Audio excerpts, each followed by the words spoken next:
Après m'avoir demandé une dizaine de fois mon tuto make-up après ma vidéo où je parle de mon fixateur One Size, le voici pour vous. Je commence par ma crème hydratante, c'est la typologie. La A50 pour les rides et ridules, SPF 30, franchement elle est grave bien. Et un truc que j'ai remarqué depuis que je mets cette crème, c'est que j'ai plus les rides du sourire quand je me maquille. Et je pense que c'est grâce à cette crème parce que la seule chose que j'ai changé dans ma routine, c'est la crème. Ensuite, je vais mettre le Born This Way en teinte Chestnut de chez Too Faced. Et mon fond de teint, c'est le Backstage de chez Dior en teinte 6W. Moi, faut pas me parler de fond de teint d'été, fond de teint d'hiver, machin. Et moi, c'est le même fond de teint toute l'année. Je mets très peu de fond de teint, donc je vais pas m'acheter un nouveau fond de teint pour l'été, pour l'hiver, machin. Sachant qu'en fait, je vais pas les terminer et je déteste ça. Et là, je me rends compte que j'ai complètement oublié de mettre la base Milk que je voulais absolument tester parce qu'on me l'a envoyé. Du coup, je suis dégoûtée, mais c'est pas grave.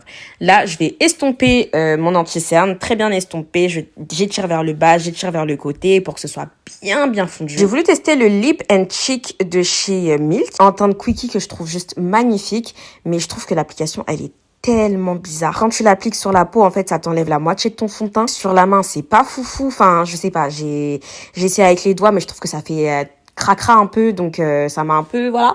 Je trouve que c'est dommage parce que le produit est bon. Je viens mettre mon second anti-cerne qui est toujours de Too Faced, le Born This Way, mais en teinte Butterscotch cette fois-ci. Pour le contour, je vais utiliser la Curve Case de Made by Mitchell en teinte Deep, si je dis pas de bêtises. Et je viens mélanger un petit peu tous les bronzers, hein, vraiment...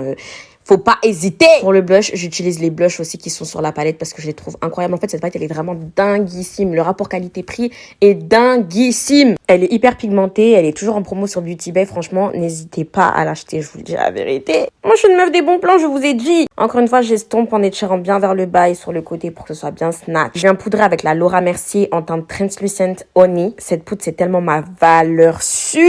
Je la conseille pas du tout pour les filles qui ont vraiment la peau grasse. Parce que j'avoue qu'à la fin de la journée, j'ai la peau qui graisse un petit peu, enfin surtout au niveau du nez parce que moi j'ai la peau mixte, très sèche sur le visage mais très grasse au niveau du nez et seulement au niveau du nez. Et je vous avoue que je brille à la fin de la journée. Comme bronzer, je vais utiliser le fond de teint en poudre de chez Fenty Beauty en teinte 480. Ouais, j'ai eu un doute. À la base, j'utilise la 460, mais en fait, je me suis trompée de teinte quand je l'ai racheté. Et comme je suis une flemmarde, j'ai pas changé et c'est ok. Je viens remettre du blush poudre. Je vais utiliser la palette de chez Nocibé. My Chic palette aussi, très bon rapport qualité-prix. J'ai utilisé le blush Watermelon de chez Glam by Maja. D'ailleurs, cette marque, je vais en parler. J'ai pas trop kiffé. Je viens fixer avec le fixateur de chez Milk et je viens mettre le mascara, toujours de chez Milk. C'était la première fois de ma vie que je testais les produits Milk et franchement, j'aime beaucoup. Merci encore à eux et à Nice Work de m'avoir envoyé leurs produits. Là, mes yeux pleurent. Ça a gâché mon maquillage, donc si vous avez des conseils pour ça, je suis preneuse.